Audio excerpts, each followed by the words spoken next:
લક્ષ્ય ન્યૂઝ, એક નજર, એક લક્ષ્ય.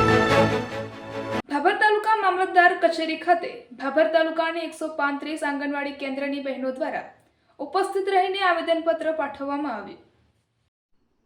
આજરોજ ભાભર મુકામે મામલતદાર કચેરી ખાતે ભાભર તાલુકાની કુલ 5 સેજારી બહેન કાર્યકરો તેડાગર 135 આંગણવાડીની બહેનો ઉપસ્થિત રહી ભાભર મામલતદારને આવેદનપત્ર આપવામાં આવ્યું. સરકાર શ્રી દ્વારા મોબાઈલ આપેલ નથી, તેમ છતાં ખૂબ દબાણપૂર્વક ઓનલાઈન કામગીરી કરવાના વિરોધમાં હડતાલ બાબતે ભાભર મામલતદાર કચેરી ખાતે આવેદનપત્ર આપવામાં આવ્યું હતું. સહિત આપને વિવિધ બાબતે જણાવવાનું કે આંગણવાડી કાર્યકર અને તેડાગર બહેનોને જે પોતાના મોબાઈલમાં કામગીરી કરવા માટે ખૂબ જ હેરાન પરેશાન કરવામાં આવે છે, નેટવર્કનો પણ ખૂબ જ પ્રોબ્લેમ આવે છે, ત્યારે દબાણ કરીને નોટિસ આપવી છે ને કામ તો કરવું જ પડશે અને અમે આ નજીવા માનવ વેતનમાં કેટલું કામ હોય છે એટલા બાળકો અને પૂર્વ પ્રાથમિક શિક્ષણ આપી શકાતું નથી.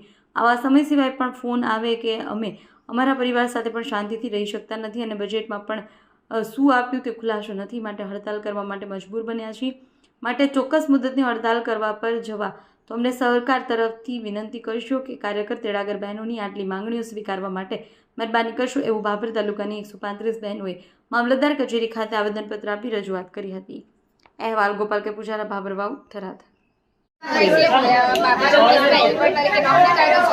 અમારો એક જ સવાલ છે કે ભાઈ જે કાયદો અમલમાં મૂકવામાં આવ્યો છે કે જે મારો પગાર વધારો છે, જે મારો પગાર વધ્યો નથી તે મારો પગાર વધે એવી સરકારને વિનંતી છે. જે મારો પગાર હાલમાં 5,500 છે, જેમાં અમને 200 રૂપિયાની મજૂરી નથી પડતી. હાલમાં અમે ચક બીજે જઈને તો અમારે 500 રૂપિયા મજૂરી પડે અને હાલમાં અમારી 200 નથી પડતી. તેથી અમારે સરકારશ્રીને અપીલ છે કે જે અમારો પગાર એને કીધું છે એ અમલમાં મૂકી અને અમને પગાર આલે, બસ એ જ અમારી વિનંતી છે.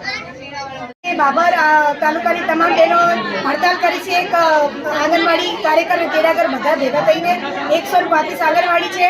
એમાં અમારા સરકારથી બસ એટલી જ માંગણી છે કે અમારે જો 10,000માં કામ કરાવે છે એમને પોહાતું નથી અને અમારા સરકારી કર્મચારી જેટલું કામ આપે છે અને હાઈકોર્ટનો ચુકાદો જે આવ્યો હતો અમારા કાર્યકર અને તેડાગરનો એ હવે એને અમલ કરે અને સરકારી કર્મચારીમાં અમે 3-4 વર્ગમાં અમે ધોરણે અમે ગણે અને અમારે મહેરબાની કરી અને છોકરા સામે ધ્યાન અમારે રાખવું છે. અમારે બીજા જે માહિતીઓ અને જે અમારે એપો આલે છે તો અમે એમ જ પડ્યા રહીએ છીએ. છોકરામાં અમારે ધ્યાન રહેતું જ નથી. તો સરકારને અમે હાઈકોર્ટનો ચુકાદો અને સરકારી કર્મચારી અમને ઘોષિત કરે એ અમારી વંદના છે. આંગણવાડી કર્મચારી સભા ભાભર, હું પ્રમુખ ભાભર. અહીંયા આજરોજ અમે અમારી જે માંગો છે, હું આંગણવાડી કાર્યકર દવે ધર્મિષ્ઠાબેન ભાભર 16.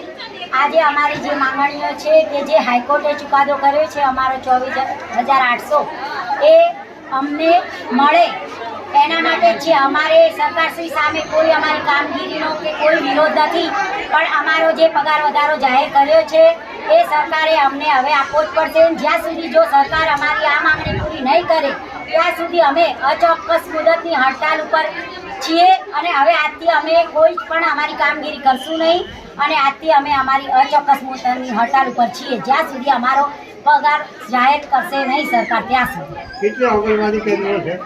અમારે 135 આંગણવાડી કેન્દ્ર ભાભર ટોટલ તાલુકામાં. સરકાર કર્મચારી છે એનો પગાર વધારે છે કે આ સરકારી કામગીરી કરે છે એનો પગાર વધારો અમે તેડાગર નાની છે તો અમારો પગાર કેમ વધતો નથી? મજૂરી તો અમારી છે તેડાગરની કે છે કેમ કે બોલવું, સફાઈ કરવી, બાળકોને લાવવા, નાસ્તો બનાવવો તો કેવી રીતે બનાવવાનું અને ઓનલાઈન ફોટા તમે કેવી રીતે મેળવવાના? તો અમારી મજૂરીનો હપ્તાઓ તો અમને આપે ના આપે, અમારો હપ્તાઓ અમને મળતો નથી. તે રીતે સરકારને અપીલ છે કે અમારે 200 રૂપિયા મજૂરી નહીં પડતી તો 200 રૂપિયામાં શું કાઢવાનું? અત્યારે કરિયાણાનું સામાન લેવા જાવ તો 5,000 પગાર છે તો 5,000માં શું મળશે અમને? 5,000માં અમારું પૂરું પડતું નહીં. તો સરકારને અપીલ કરવા છો કે અમારો જે નિર્ણય લીધો હતો એ નિર્ણયનો ચુકાદો પૂરો કરો કે અમારો પગાર વધારો કરો. તો અમીર એને કે પછી સબ આંગણવાડીઓ બંધ કરી કે અમારો પગાર અમે પૂરું પડતું નહીં અને અમારા સામાનના પૂરા પડતા નહીં નાસ્તોના, તો પછી અમે આંગણવાડી બંધ કરીને અમે ગમે કરી શકાય.